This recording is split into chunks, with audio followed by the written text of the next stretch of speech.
Señores, continuamos aquí con el desarrollo de este espacio. Nosotros nos sentimos súper contentos como equipo de trabajo de volver a compartir con él. El doctor Eddie Bruno dirige la unidad de quemados del Hospital Luis Eduardo Aybar, pero de manera provisional, mientras ustedes saben todo lo que pasó con el hospital, entonces movieron al doctor Eddie Bruno al NEI Arias Lora, donde está en la actualidad, pero inmediatamente termine ya todo, se va a volver a reincorporar al Hospital Luis Eduardo Aybar. Para nosotros es un placer inmenso que el APA haya podido sacar un momentito de la apretada agenda, porque ya ustedes saben lo que es dirigir una unidad de quemados tan importante en un hospital de primer orden en la República Dominicana, con todas estas situaciones que hemos tenido nosotros desde hace tanto tiempo en la República Dominicana. Y yo quiero iniciar con esto para que ustedes vean. En el 2010, Proconsumidor emitió la resolución 104-10 que establece que los negocios que vendan el ácido del diablo, que es también conocido como el plomerito, se le multará con los 500 salarios mínimos en su escala mayor, equivalente a 4.952.500 pesos en el 2010. 10 años después, nosotros tenemos que realizar esta entrevista con el doctor Eddie Bruno para que usted tenga una mínima idea de lo que tiene que ver el régimen de consecuencias en la República Dominicana, que no existe. Doctor, nuestro saludo permanente para usted. Buenos días, Miosotti, una vez más por acá, es lo mismo, como tú explicabas hace un momento, y dándote las gracias por venir nosotros siempre a tratar de prever esos casos que estremecen siempre a nuestra República Dominicana.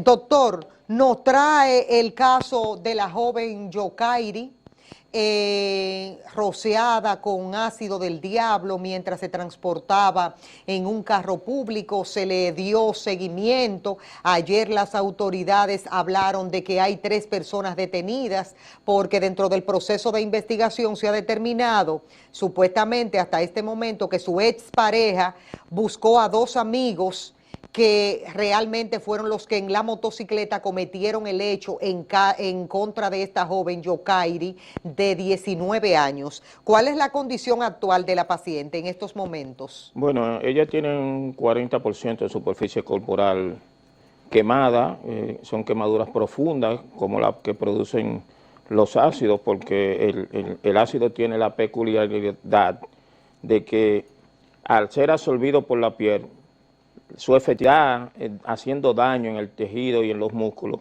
es un proceso de unos 5 o 6 días.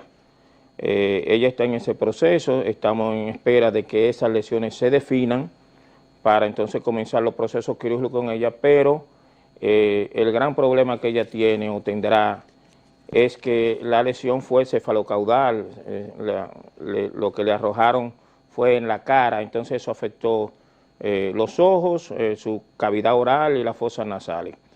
La paciente ahora mismo tiene problemas con la visión, no está viendo, estamos en espera de que todo eso evolucione para una evaluación oftalmológica y entonces ver los resultados en cuanto a visión en ella.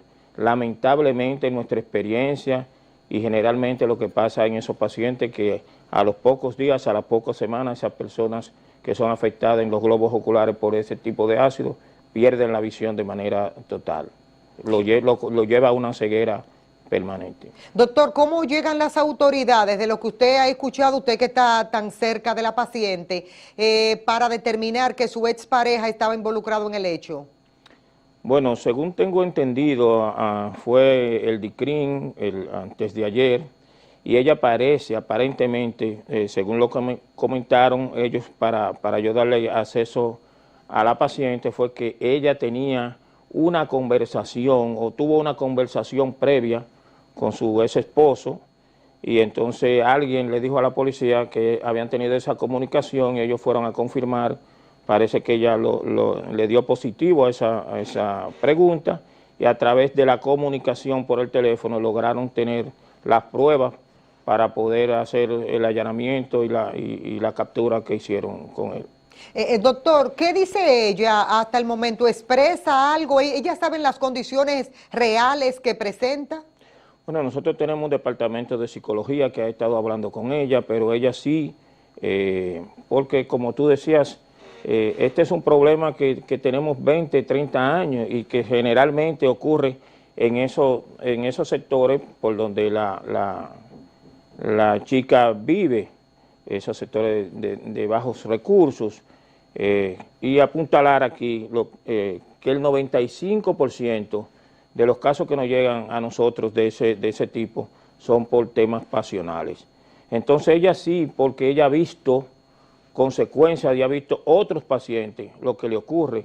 Ella ahora mismo está en una fase depresiva, diciéndole a las enfermeras y a la psicóloga que ahora cuando llegue a su casa su hija no la va a reconocer, o sea que ella sabe a las consecuencias que va a enfrentarse.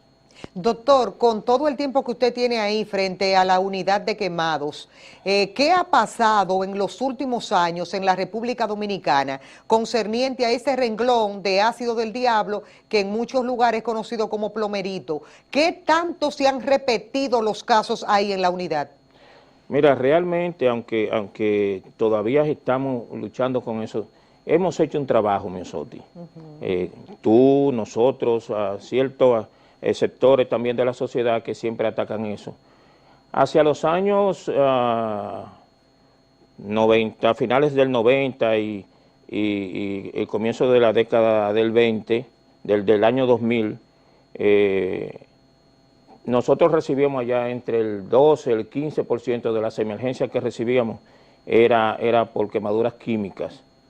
Hoy en día hemos logrado reducir eso a entre un 5 o un 6%, es lo que estamos recibiendo de manera anual. Ahora bien, los casos son peores, porque aún son menos, las consecuencias son mayores porque no sé, antes lo que hacían era que una dama celosa echaba eso en un potecito y se lo rociaba, entonces nos llegaban unas lesiones, aunque profundas, pero salpicaduras. Ahora la modalidad es una gran cantidad y por eso son los daños. Y aunque tenemos menos casos, los casos son de mayor consecuencia porque la cantidad de ácido que le arrojan es mucho mayor. Doctor, hay algo que me llamó poderosamente la atención y era que estando ella montada en el carro público, ¿cómo le cayó tanto si estaba dentro de un carro público? No, es que el agresor se pegó a la ventana. Ah. El agresor fue en el motor en la ventana y prácticamente... lo hizo casi al contacto. Al contacto. Eso se le cayó al chofer y otra persona que andaban con ella. También le cayeron, pero muy poca cantidad, incluso que ni siquiera se fueron a la unidad. No fue necesario atenderlos. No, la totalidad del ácido le cayó a ella porque eso fue para ella. Con tanta frecuencia, ¿con qué tanta frecuencia ven ustedes ese tipo de quemaduras ahí en la unidad? Bueno, eso era lo que te decía, ahora mismo... Con muchísima frecuencia. Mucha frecuencia, pero menos que antes. Ahora estamos entre un 5 y un 6% en nuestras estadísticas anuales. ¿Por qué si se está luchando hace tantos años con eso? ¿A qué usted cree que se deba, doctor, que todavía hay que seguir y persistir porque prácticamente entonces todo vuelve a cero cada vez que aparece un caso? Mira, yo creo que lo primero es que es muy difícil controlar eso, porque eso incluye una serie de regulaciones, una serie de organizaciones que deben estar, la policía, control de precios, Digenol, la sociedad de plomeros, y eso hay que hacer un tinglado de cosas para controlar eso. Y muchas veces lo que hacemos con controlar lo regular es que se hace como la droga, que el ferretero entonces lo que hace es que lo vende a escondida y lo vende más caro. Más caro. Pero lo venden. Entonces, ¿qué es lo que tenemos que hacer? Es régimen de consecuencia. Es que al que lo venda, el ferretero que lo venda, Industria y Comercio le quite su licencia para ejercer o vender o el derecho a tener la ferretería. El que se lo echó a la paciente, el que agredió a la paciente, son 30 años. Eso hay que modificar el Código Penal de la República Dominicana en ese sentido, porque si no mal tengo entendido, la pena máxima de eso creo que son 3 años. Hay que decírselo a la gente eso para que lo sepa. Actualmente, con lo que nosotros tenemos, prácticamente cuando tú vienes a ver eso sale ahorita. Sí, entonces una persona, eso es más que un homicidio, porque eso es matar a una persona en vida. Si esa persona queda viva, cada vez que si duró 100 años y eso le ocurrió a los 15 años, esa persona va a durar 85 años de su vida, que cada vez que se vea al espejo va a recordar ese momento. Cada vez que salga a la calle, la gente se sorprenda al ver los rostros tan horrorosos que eso produce y las secuelas en las cicatrices que eso deja.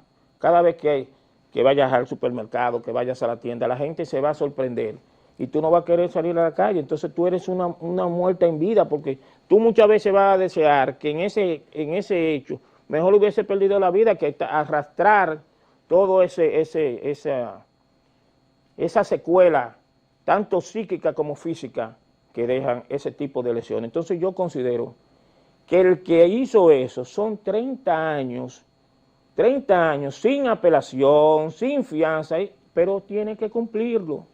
Entonces, si hay régimen de consecuencia, el que ose pensar en hacer eso, tiene que pensar primero lo que le puede pasar si lo capturan. El ferretero que lo venda, porque es muy difícil, ese tipo de sustancia es de uso diario, por ejemplo, en los quehaceres domésticos, en la limpieza de la casa. Eso tú lo ves en los supermercados con otro nombre. La ferretería está con plomerito, pero en los supermercados, qué sé yo qué, para limpiar el inodoro. Eso es lo mismo. Entonces eso tiene muchas aristas que hay que tomar, porque es muy difícil el control de eso. Sí, pero sería bueno que las autoridades, que yo sé que le dan seguimiento también a este espacio, le pregunten a esos delincuentes dónde fue que lo compraron y lo adquirieron. Exacto. Para someter dentro del expediente, incluir el establecimiento. Ahí, hay que sentar precedentes. Ahí hablaba del régimen de consecuencias. Por ejemplo, y cuando hablaba de los plomeros, por ejemplo, los albañiles tienen un sindicato, una sociedad. No sé qué institución sería. Usted plomero, venga, usted tiene que tener un carnet con un número, su nombre, su cédula y todo. Y entonces el ferretero, porque eso hay que usarlo, el ferretero le despacha a un plomerito, dame tu carnet. Tú no eres plomero, yo no te puedo vender. Tú eres plomero, ok, yo te lo vendí. Ahora, la lata tiene un número y cuando yo lo compré en la ferretería me dice que el número 004 del plomerito yo se lo vendí a Miosotti Grullón. Si con esa lata se hizo una agresión, entonces vamos para la ferretería. ¿A quién usted le vendió eso? A Miosotti Grullón. Carnet número tal de los plomeros del distrito, cédula tal, ven Miosotti. Tú fuiste el que agrediste. No, que yo se lo compré a fulano porque fulano lo mandó a comprar conmigo. Entonces está preso el que lo echó. Está preso el plomero y está preso el ferretero. Es por ahí que hay que regular eso. Porque yo lo mando a comprar con sutano, se lo vendió, el ferretero no sabe a quién se lo vendió, el plomero lo compró y se lo vendió por 100 pesos más al delincuente, y se hace esa cadena. Y es por eso que te decía que se hace una cadena tipo droga cuando se regula de esa forma sin régimen de consecuencia. Porque el comerciante sabemos lo que es. Entonces especula y lo vende más caro, pero lo vende. Sí. Doctor, pero te le digo qué es lo que más me choca y me sorprende, y usted sabe que siempre lo hemos conversado aquí en el programa, que usted se sepa todo lo que haya que hacer y los protagonistas del sistema. Nunca nos hayan llamado para nosotros formar parte de cualquier cosa. Aunque sea decirle, venga, para que nos ayude, vamos a ponerlo así. Porque ellos saben bien lo que hay que hacer. Lo que pasa es que ustedes saben por qué no lo hacen. Porque es un sistema dañado, podrido, corrompido. Y hay que decirse, se ponen guapos cuando se lo dicen. Entonces, nadie lo ha llamado nunca al doctor. Y el doctor tiene su vida completa viniendo. Nosotros tenemos como 500 programas del doctor hablando de lo mismo. ¿Qué quiere decir? Que la autoridad se hace, los ciegos, los sordos, los mudos no ven. Doctor, ¿cuántas cirugías habría que hacerle a Yokairi para que ella pudiese, para usted le va a explicar a la gente que no es de que me haga una cirugía estética de reconstrucción y de que yo ya al otro día tengo mi mismo rostro? Explíquele a la gente ese proceso. No, yo te decía al inicio de esta entrevista que son lesiones muy devastadoras. Y ella lamentablemente tiene un 40% de superficie corporal, entiéndase, el 40% de su cuerpo está quemado, con quemaduras que son sumamente profundas, tercer grado. Entonces, lo primero que viene es una serie de cirugías para retirar todo el tejido quemado. Luego viene una fase de reconstrucción de los párpados para que los ojos no le queden abiertos, para que pueda dormir, de las orejas, del tabique nasal, probablemente de los labios. Y todo eso estamos hablando de alrededor, en ella, solamente de cirugía reconstructiva, de alrededor de 15 o 20 cirugías o 25 cirugías en los próximos 5 años. Y para hacerla funcional, porque desde el punto de vista estético, muchas veces no podemos hacer nada cuando son así en rostro. Muchas veces cuando son en miembros uno puede hacer un colgajo, puede retirar esa cicatriz, hacer un colgajo y disimular, pero desde el punto de vista estético, para volver a hacer como ella era antes. Nunca lo va a volver a hacer.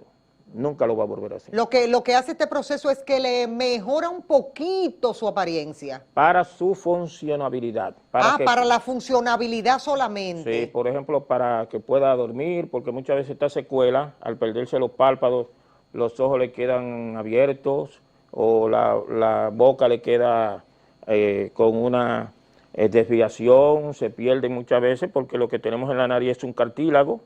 Cuando el ácido penetra, que quema el cartílago, se pierde el cartílago y hay que reconstruir la nariz, las orejas que también son cartílagos, hay que reconstruirlas. Pero eso yo no puedo hacer como la naturaleza, una oreja original. Yo puedo hacer algo que parezca una oreja o algo que parezca una nariz, pero no puedo de la nada, porque yo puedo embellecer tu nariz si es una cirugía estética, pero tú tienes tu nariz. Cuando no tiene nada, yo tengo que hacer algo parecido a la nariz. Sí. Entonces su primera fase es funcional para que ella pueda dormir, para que pueda escuchar bien, para que el pabellón auricular le proteja su conducto auditivo externo, no se le entre cualquier basura si no tiene el pabellón, que nos sirve como receptor, como radar para nosotros oír. Y eso es lo que hacemos, pero desde el punto de vista estética siempre quedan con muchas secuelas. Y su proceso de cirugía y de adaptación a su nueva imagen y eso, tenemos pacientes hasta de 10 años por ese tipo de lesiones que todavía asisten a lo que es cirugía reconstructiva y a la terapia de psicología y eso. Vamos a hablar de costo. Al Estado Dominicano, un paciente así como ella, como Yokairi, ¿le saldría a largo plazo o cómo? Porque ¿cómo miden ustedes los costos diarios por día? Sí, nosotros tenemos un costo, el último estudio que hicimos hace 1 o 2 años, tenemos un costo sumamente alto. Un paciente quemado, sea por ese tipo o por cualquier quemadura de otro tipo, en la unidad de quemado, estamos hablando de 44.500 pesos el día cama. 44.500 por día. El día cama, cada paciente. Cada paciente. Es decir que el proceso, vamos a poner en el caso de ella, que es a largo plazo. Ella, si todo sale bien, estaremos hablando de que ella va a pasar por allá entre 1 mes y medio, 2 meses. Ok, de ahí diariamente, pero hay un costo adicional y es el tiempo que ella se va a tomar entonces de todo lo que hay que hacer. Claro, y todas las cirugías que vienen, porque eso es para sacarla, estabilizarla, salvar su vida y sacarla de la unidad para comenzar el manejo ambulatorio en ella. Que estamos hablando entonces de mes y medio. No, para sacarla. Para sacarla de mes y medio. Sí, pero estamos hablando de que ella va a tener que estarse tratando ese problema ahora los próximos 5 o 6 años. Sí. Y esos son, ya usted sabe, que habría que cuantificar los costos que implicaría todo ese proceso. Claro. Y en una familia pobre, ¿cómo se maneja entre lo que proporciona el Estado y la familia? Bueno, si ella tiene su seguro, Senasa nos cubre, Senasa nos paga, pero de todas maneras, en la institución, Bueno, nosotros, en tal caso de que ella lo de tenga. que lo tenga, pero de no tenerlo, también nosotros asumimos como institución esos costos. Nosotros no cobramos, si el paciente no tiene seguro, damos el mismo servicio, también sin ningún costo, porque somos una institución estatal. Claro que sí. Doctor, pero yo me imagino que uno como dominicano, un caso, por ejemplo, como el de ella y otras muchísimas mujeres más que han pasado por un proceso similar, una responsabilidad, es decir, el Estado tiene una cuota de responsabilidad, porque el que no regula también forma parte de la complicidad. Bueno, sí, la sociedad, el Estado, todos somos responsables de eso, Sí. porque muchas veces entonces la sociedad, como hicimos ahora, debe reclamar, porque la sociedad somos los que ponemos y quitamos autoridades y somos los que pagamos para que se nos sirva.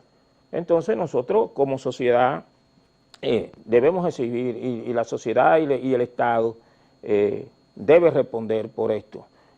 Vuelvo y te repito, nuestra institución es una institución estatal y los servicios que se le está dando a esa paciente lo está dando el Estado y que son servicios caros. Y cada vez que ella vaya por allá va a tener su atención como si pagara, porque nosotros solamente cobramos los seguros. Acuérdate que hay una resolución Es de los decir, no hay gobiernos dinero, anteriores. no hay dinero adicional que el paciente tenga que colocar. No tenemos cuotas de recuperación. Ok, ustedes directamente, el paciente tiene su seguro, lo atienden con su Sí, seguro y no tiene que pagar y no ningún tiene que dinero pagar nada. adicional. No paga Senasa o algunos seguros privados con los cuales tenemos negociaciones como institución. La familia de ella, ¿en qué condiciones usted lo ha visto? Bueno, eso destruye la familia.